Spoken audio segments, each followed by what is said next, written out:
Hola a todos, bienvenidos. Vamos a ver los postulados de la ley de los gases. Seguramente hemos utilizado la ecuación PV igual a nRT, que la conocemos como la ley del gas ideal. Sin embargo, a veces no estudiamos los postulados sobre qué se basa esta ecuación. Algo muy importante es reflexionar sobre su nombre. Se llama la ley del gas ideal, ¿sí? Cuando hablamos de la palabra ideal, es algo que quizás es un modelo. Y en este caso es un modelo que no existe, sin embargo nos sirve para describir el comportamiento de los gases a determinadas condiciones. Veamos los postulados. Primero, dice, los gases están constituidos por partículas que se mueven en línea recta y al azar. Esto significa, por ejemplo, que las moléculas diatómicas o moléculas con más de un átomo se consideran como si fuera de un solo átomo, como si fuera una sola partícula, ¿sí? Digamos, una molécula de oxígeno que está hecha por dos átomos se considera como si fuera una de helio que está hecha solamente por una partícula. Y se mueven en línea recta. Estas flechas indican el movimiento de los átomos o de las moléculas y al azar, en todas las direcciones. Un segundo postulado. Los choques de estas partículas son elásticos. ¿Qué significan los choques elásticos? Que si dos partículas chocan, su energía no cambia.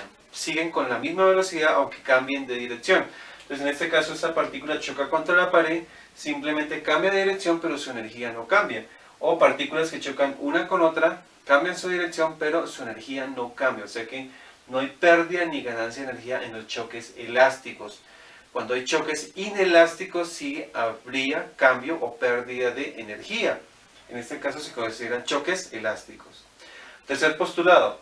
El volumen de las partículas es despreciable. Esto es, cuando hablamos del volumen, en la ley de gases ideales, B, asumimos que es el volumen del recipiente, ¿sí?, en el cual está contenido el gas, porque sabemos que un gas ocupa todo el recipiente en el cual se contiene. Entonces se asume que todo ese volumen es del recipiente. Y estas partículas no se toman en cuenta, ¿sí?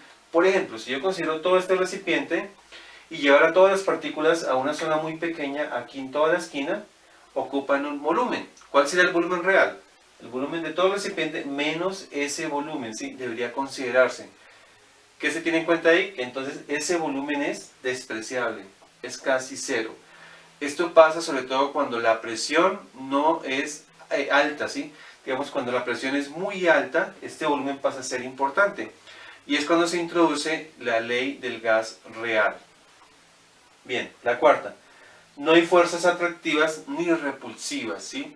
Entre las moléculas no hay que se unan, ¿sí?, o que se separen por fuerzas de repulsión. Esto está muy relacionado con el postulado 2 de los choques. En este caso las moléculas, entre ellas no se van a atraer, ¿sí?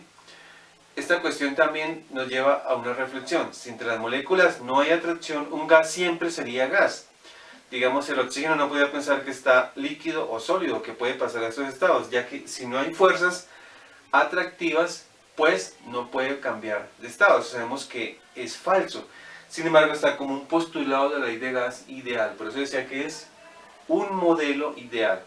Y el quinto, la energía cinética es proporcional a la temperatura. En este caso, S es proporcional a T y la energía cinética es relacionada con la velocidad cuadrática de las partículas. De esta forma, la energía cinética y la temperatura son relacionadas, o sea, la temperatura y la velocidad. Si yo hablo de que un gas tiene una temperatura 1, tiene una velocidad 1, y si tiene una temperatura 2, digamos el doble, la velocidad va a ser proporcional a esa temperatura.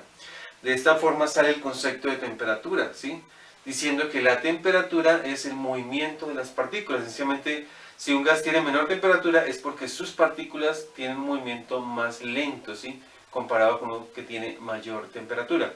Es una forma de ver la temperatura, un concepto, digamos, fácil ahí de verlo, aunque se puede ampliar conceptualmente esto de la temperatura, pero es una forma sencilla. Mayor temperatura, mayor movimiento molecular.